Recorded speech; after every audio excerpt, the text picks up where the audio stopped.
네, 문재인 대통령은 다음 달인 내년 1월 초부터 코로나19의 직접적인 피해가 큰 소상공인 자영업자들에게 공통으로 100만 원을 지원하는 등 여러 가지 9조 원대 규모의 재난지원금을 지원하겠다 이렇게 밝혔습니다. 또 임대인 임차료 부담을 줄여주기 위해서 영업 제한 정도에 따라서 100만 원, 200만 원 등 차등으로 추가 지원도 직접 할 수 있다 이렇게 밝혔습니다. 3차 재난지원금 규모가 밝혀졌고요. 여러 가지 안내가 되고 있는 상황인데 또 거기에 대해서도 다양한 의견들이 나오고 있기도 합니다.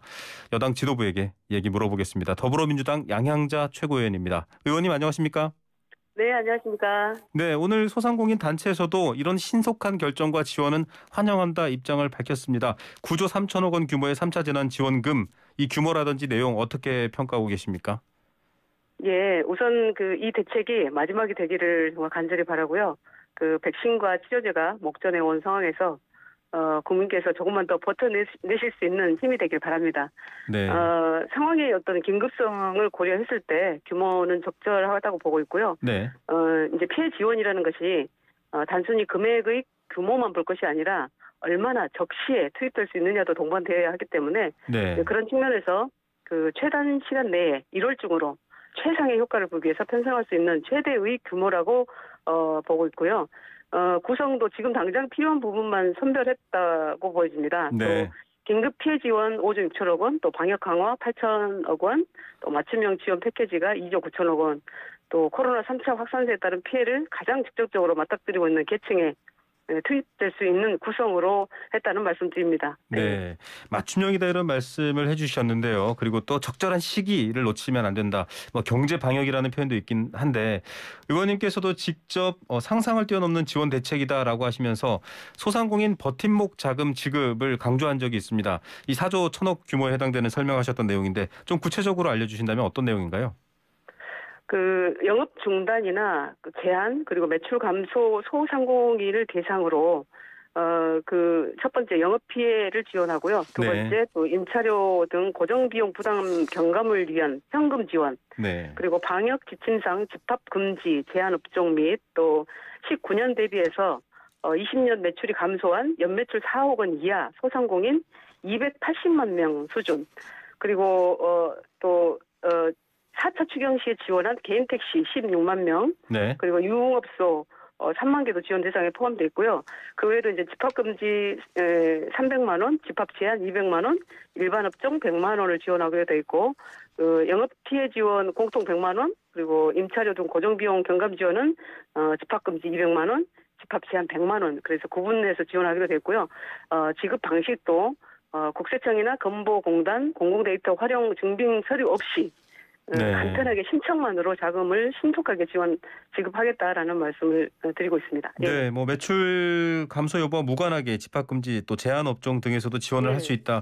말 그대로 좀 버티게 해주겠다 이런 말인데, 예, 맞습니다. 예, 그런데 또 이제 이 임대료라든지 뭐 임대료뿐만 아니라 고정비다라고 이제 강조해 주셨습니다만 결국은 또 지금 건물주에게도 지급이 되는 거지 않겠습니까?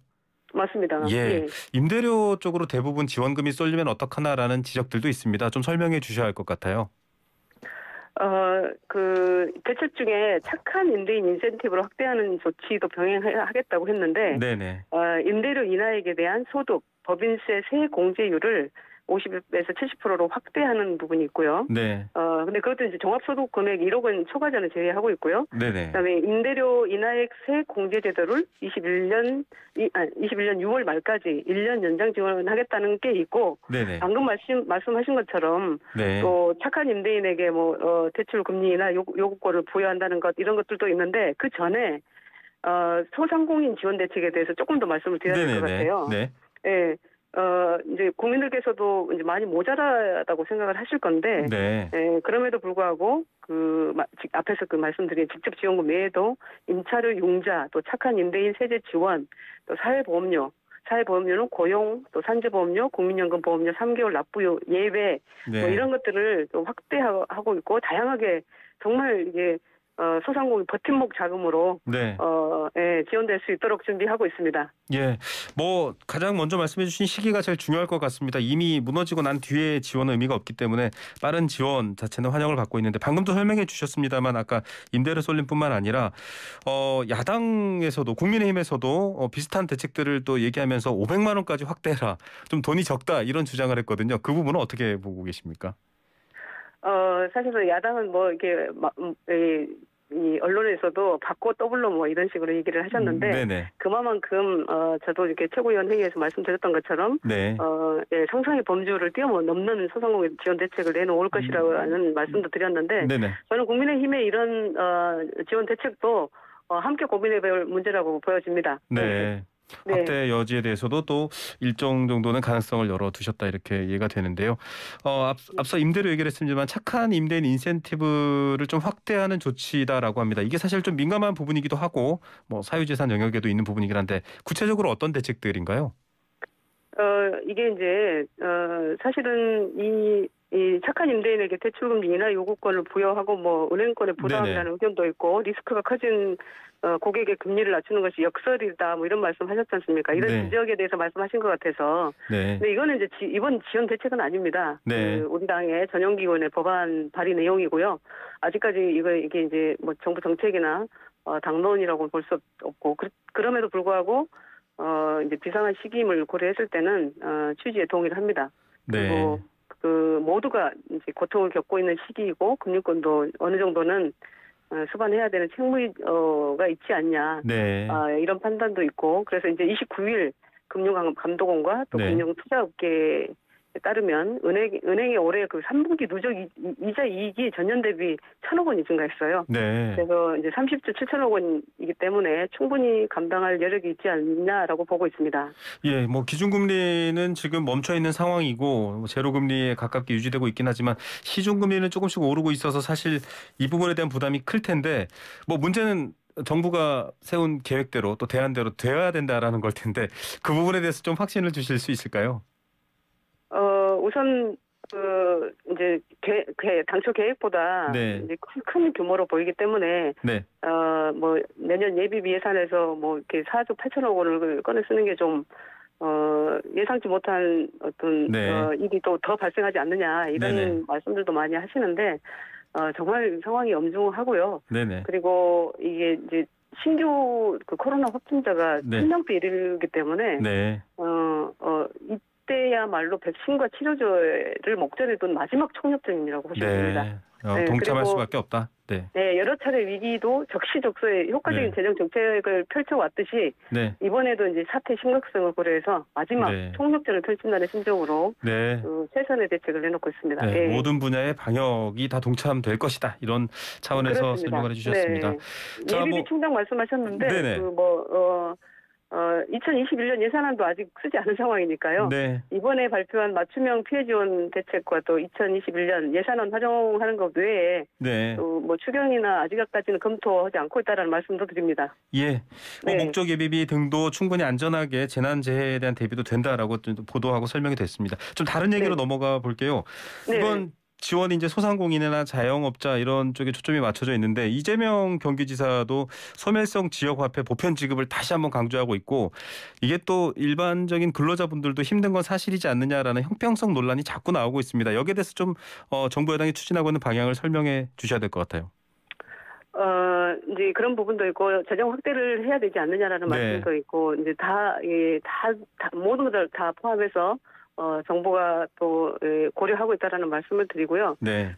그런 취지에서 보면 지금 1, 2차 재난지원금에 대한 어떤 실효성 파악도 거의 된 상태로 보여지기 때문에 가장 중요한 정말 위중한 상황에서 써야 되기 때문에 네. 그런 방향으로 결정이 됐다고 보여지고요. 네. 아시겠지만 특별하게 우리가 말씀드리고 수 있는 것은 고용 취약계층, 네. 그 소득 안정자금 87만 네. 명을 대상으로 5천억 원을 편성했지 않습니까? 네.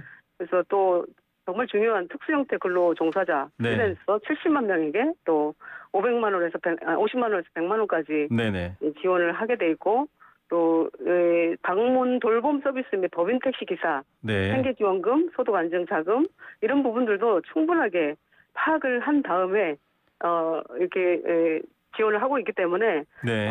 이번에 정말 그 소상공인뿐만 아니라 자영업자 또 어려운 분들이 버팀목이 되지 않을까라고 판단을 하고 있습니다. 예. 그리고 보편 지급의 필요성 제기는 저희가 네. 이제 충분히 공감을 하는데요. 네네. 재정과 투입 대비 효과 등 모든 면을 면밀히 검토해서 신중하게 결정할 문제라고 이제 보고 있습니다. 네, 보편 지급은 신중하게 결정해야 될 문제다. 이렇게 정리해 네네. 주셨습니다.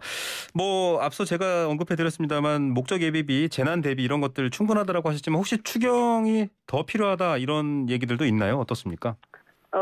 조금 전에 말씀드렸던 것처럼 2021년 예산안도 아직 쓰지 않은 상황입니다. 네. 그래서 이번에 발표한 그 맞춤형 피해 지원 대책과 2021년 예산안 활용하는 것 외에 아직까지 추경을 더 검토한 바는 없습니다. 네. 네네. 알겠습니다. 자, 이 아까 보편 지급 관련해서 얘기한 걸 좀 잠깐 여쭤봐야 될 부분들이 하나 있는데 이제 가게 같은 경우에는 지금 학교라든지 뭐 여러 가지 사회적인 활동이 중단되어 있기 때문에 이제 식비라든지 일반적인 가계 부담도 크다 이런 기사들도 있습니다. 그럴 경우에는 사실은 지난번에 보편 지급까지는 아니더라도 다양한 뭐 교육 바우처라든지 다양한 지급들이 좀 필요하지 않나라고 하는데 그런 대책들은 혹시 얘기가 나온 게 있었나요? 우선은 이제 지금 코로나 때문에 네. 집합 금지 업종이라든지 집합 제한 업종이라든지 또 수익이 너무나 없어진 일반 업종이라든지 이런 부분에 이번에 좀 타겟을 하고 있고요. 네. 말씀하신 부분까지 최대한 검토를 하고 있다고 보시면 되겠습니다. 네, 알겠습니다. 네. 또 최대한 검토를 하고 있다라는 말로도 좀 국민들께서 그 진심을 받아야 될 것 같습니다. 다른 얘기로 넘어가 보겠습니다. 자, 이 네. 중대재해기업처벌법 사실 당내 의원들께도 여쭤봤을 때 좀 약간 자성의 목소리도 나왔었는데 지금 이게 여당안 또 정부안 이렇게 가면서 노동계에서 반발은 더 커지고 있습니다. 최고위원이신데 지도부로서 어떻게 평가하십니까? 제가 말씀드릴 수 있는 것은 정의당 강은미 의원안, 또 네. 박주민 의원안, 저희 박범계 의원안, 이탄희 의원안, 이미자 의원안 네네. 플러스 어제 정보안까지 해서 제대로 파악하고 확인한 사람으로서 제가 이 부분은 분명히 좀 말씀드릴 수 있을 것 같습니다. 네네.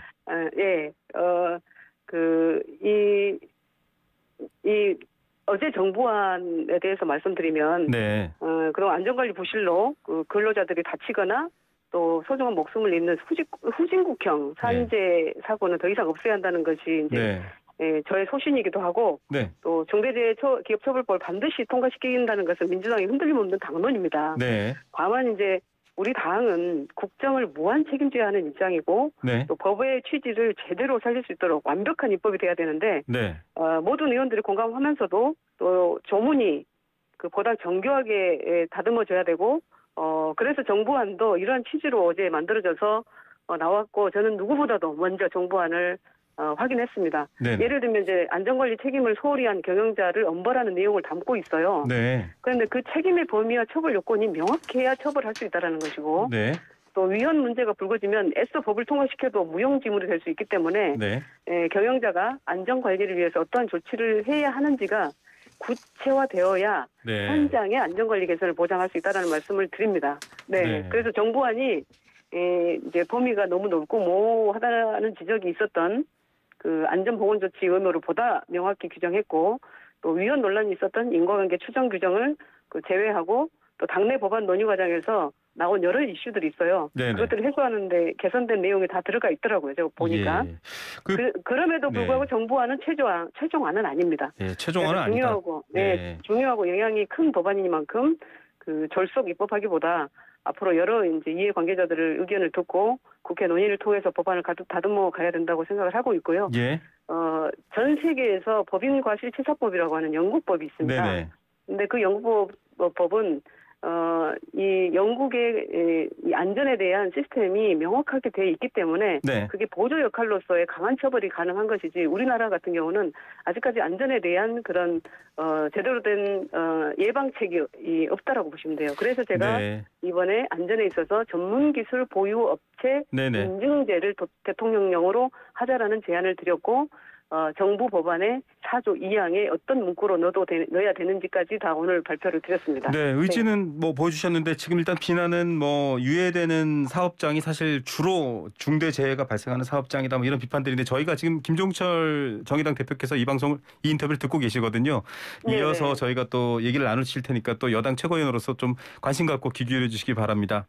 네, 그렇게 하겠습니다. 네, 2020년 연말인데요. 끝으로 청취자 여러분들께 또 여당 지도부로서 한 말씀 짧게 부탁드리겠습니다. 네, 정당에게 민생과 경제보다 우선하는 것은 없습니다. 그 문재인 정부 4년 동안 남북 문제, 일본 경제 침략 문제, 코로나까지 정말 많은 위기가 있었지만 위대한 우리 국민과 함께 돌파해 왔다라는 말씀드리고 유능한 집권 여당으로서 역량과 자격을 입증해 보이는 2021년이 될 것이라고 약속을 드립니다. 네. 예, 힘을 모아 주십시오. 네, 오늘 말씀 감사드립니다. 네, 감사합니다. 네, 더불어민주당 양향자 최고위원이었습니다.